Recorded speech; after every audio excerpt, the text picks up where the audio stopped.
तो चलिए बांग्लादेश के हालिया चुनाव पर नजर डालते हैं, जिसके नतीजे सच कहूं तो काफी अजीब रहे। सोचिए, कोई देश अपनी सबसे बड़ी पॉलिटिकल पार्टी के बिना चुनाव कैसे करा सकता है। जी हाँ, अवामी लीग पार्टी को चुनाव से ही बाहर कर दिया गया था। बिल्कुल अजीब है ना। और इसका सीधा फायदा मिला बांग्लादेश नेशनलिस्ट पार्टी यानी बीएनपी को, जिसने एक तरफा जीत हासिल की। तो अब तारिक रहमान बांग्लादेश के अगले प्रधानमंत्री होंगे। उन्होंने पीएम मोदी को धन्यवाद भी दिया है। अब देखिए, रहमान की पॉलिसी है सबसे पहले बांग्लादेश, लेकिन वो आतंकवाद के भी खिलाफ हैं। पर जब एक बड़ी पार्टी हटती है तो छोटी ज्यादा कट्टरपंथी पार्टियों को मौका मिल जाता है।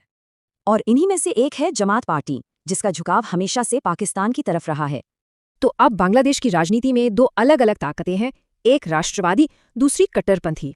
और चिंता की बात यह है कि जमात को ज्यादातर सीटें भारत की सीमा से लगे इलाकों में मिली हैं।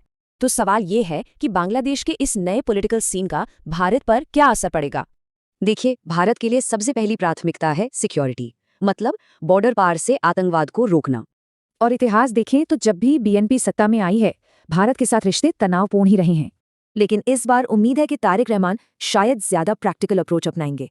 तो दोनों देशों के बीच कई बड़े मुद्दे हैं, सिक्योरिटी, तीस्ता नदी का पानी और भी बहुत कुछ।